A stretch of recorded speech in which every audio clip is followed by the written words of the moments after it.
નમસ્કાર વિદ્યાર્થી મિત્રો, આજનો આપણો ટોપિક છે ઈમેલ રાઇટિંગ। આમ તો આપણે ઈમેલ રાઇટિંગ 9મા ધોરણમાં શીખી ગયા હોઈશું, કારણ કે ઈમેલ રાઇટિંગનો ટોપિક 9મા ધોરણમાં હતો, પરંતુ આ જ ટોપિક 10મા ધોરણમાં પણ આવે છે। 10મા ધોરણમાં ઈમેલ રાઇટિંગ 5 માર્ક્સનું આવે છે અને ઈમેલ રાઇટિંગના અથવામાં રિપોર્ટ રાઇટિંગ આવે છે, પરંતુ આજે આપણે ઈમેલ રાઇટિંગ વિશે ચર્ચા કરીશું। તો વિદ્યાર્થી મિત્રો, આપણે સૌથી પહેલા જોઈશું કે ઈમેલ રાઇટિંગ લખતી વખતે કઈ બાબતોનું ધ્યાન રાખવું। તો આવો વિદ્યાર્થી મિત્રો, હું તમને બતાવું છું ઈમેલ રાઇટિંગ લખતી વખતે કઈ બાબતોનું ધ્યાન રાખવું। તો સૌથી પહેલા જો ઈમેલ રાઇટિંગ લખતી વખતે ધ્યાનમાં રાખવાની બાબતો, તો સૌથી પહેલા લખવી છે ફ્રોમની અંદર ઈમેલ લખનારની આઈડી।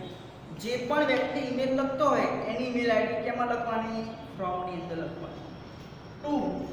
ટુ ની અંદર ઈમેલ પ્રાપ્ત કરનારની આઈડી। જે પણ વ્યક્તિ ઈમેલ પ્રાપ્ત કરતો હોય એની ઈમેલ આઈડી ટુ ની અંદર આવશે। સબ્જેક્ટમાં લખવાનું વિષય બને ત્યાં સુધી શોર્ટકટમાં લખજો। શોર્ટકટનો મતલબ ટૂંકમાં, બરાબર? ફરી વાર, ફ્રોમમાં લખનારની ઈમેલ આઈડી, ટુ ની અંદર ઈમેલ પ્રાપ્ત કરનારની આઈડી, સબ્જેક્ટમાં લખવાનો વિષય। આ વસ્તુનું ખાસ ધ્યાન રાખજો। ત્યાર પછી એનાથી પણ એક ખાસ નોંધ છે।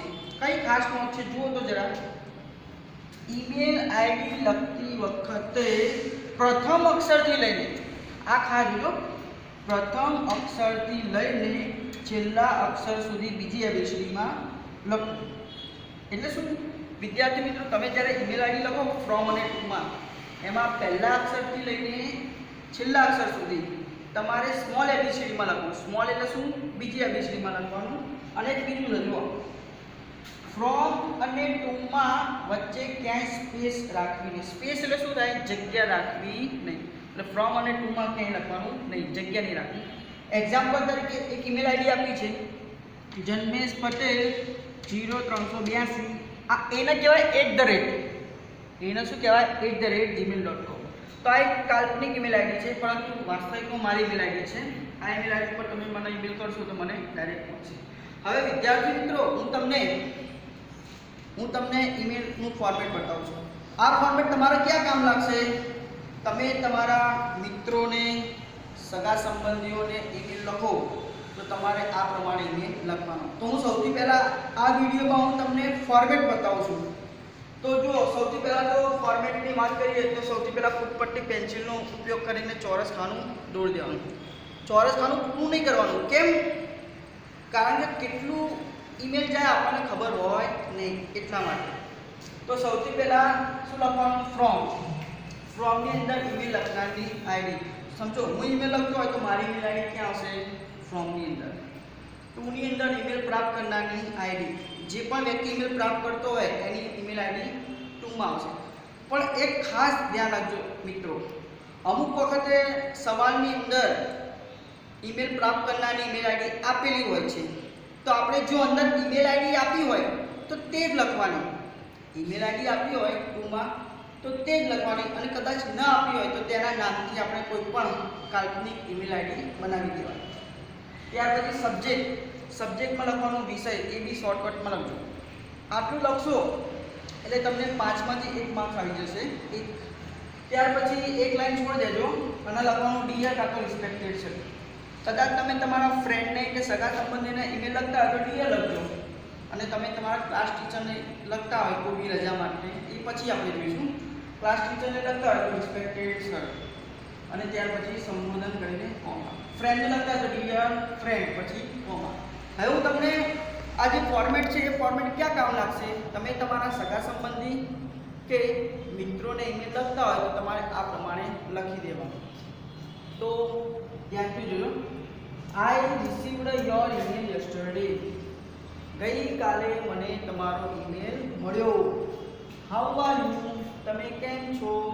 આઈ એમ ફાઇન હિયર, હું અહીંયા મજામાં છું। આઈ હોપ ધેટ, હોપ એટલે આશા, અને ધેટ એટલે કે, ધેટનો મતલબ કે।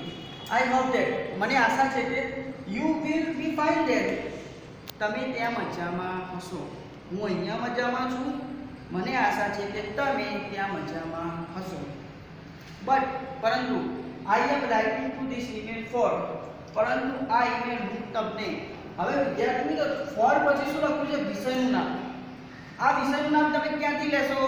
તમે અહીંયા સબ્જેક્ટમાં જે લખ્યું હોય, અહીંયા જે સબ્જેક્ટમાં લખ્યું હોય એ સેમ ટુ સેમ અહીંયા તમારે લખી દો. બરાબર છે? હવે વિષયનું નામ લખ્યા પછી જે તે ઈમેલ પર 4-5 વાક્યો લખવાના. હવે વિદ્યાર્થી મિત્રો અહીંયા ભલે મેં 4-5 વાક્યો લખ્યા હોય, પરંતુ કદાચ તમે 3-4 વાક્યો લખો તમારા મનથી તો પણ ચાલી જશે. આ જે 4-5 વાક્યો છે એ તમારે તમારા મનથી લખવા પડશે. કેવી રીતે લખ્યું છે આપણે જ્યારે ઈમેલ જોઈશું ત્યારે જોઈશું. હા, તો વિદ્યાર્થી મિત્રો આ 4-5 વાક્ય લખાઈ ગયા. આ પહેલા પેરેગ્રાફમાં લખવાનું. 4-5 વાક્ય લખાઈ જાય પછી તમારે આ પેરેગ્રાફ દરેક ઈમેલમાં લખવાનું. દરેક એટલે તમે તમારા ફ્રેન્ડને કે સગા સંબંધીઓને ઈમેલ લખતા હોય તો આ પ્રમાણે લખી દેવું. તો કયા શબ્દો છે જુઓ. Please write an email to me soon, મતલબ મહેરબાની કરીને જલ્દીથી મને ઈમેલ લખજો. સૂન એટલે શું થાય? જલ્દીથી. મહેરબાની કરીને જલ્દીથી મને ઈમેલ લખજો. My regards to all. Regards એટલે પ્રણામ. બધા લોકોને મારા પ્રણામ. Take care of your health. Take care એટલે શું? તમારા સ્વાસ્થ્યનું તમે ધ્યાન રાખજો. Goodbye. આવજો. ફરી વખત જો. Please write an email to me soon. મહેરબાની કરીને જલ્દીથી ઈમેલ લખજો. My regards to all. બધા લોકોને મારા પ્રણામ. Take care of your health. તમારા સ્વાસ્થ્યનું ધ્યાન રાખજો. Goodbye. આવજો. એ લખ્યા પછી તમારે લખવાનું થેન્કિંગ યુ. થેન્કિંગ યુ પછી કોમા. થેન્કિંગ યુ પણ લખાય, થેન્ક યુ પણ લખાય, પણ આપણે થેન્કિંગ યુ લખીશું. Yours faithfully. ફેથફુલ એટલે શું? વિશ્વાસુ. આપનો વિશ્વાસુ. ત્યાર પછી ઈમેલ લખનારનું નામ. જે પણ વ્યક્તિએ ઈમેલ લખ્યું હોય, બરાબર, એ ફોર્મમાં કદાચ આપ્યું છે નામ, તો એ ફોર્મનું તમારે એ લખવાનું ઈમેલ લખનારનું નામ. આ લખ્યા પછી ઉપર કે પેન્સિલનો ઉપયોગ કરીને ચોરસ ખાનું પૂરું કરવાનું. એક નોટ છે મિત્રો, જો તમે તમારા ફ્રેન્ડને ઈમેલ લખતા હોય તો યોર્સ લવિંગલી લખવું. એટલે કહેવાનો મતલબ શું?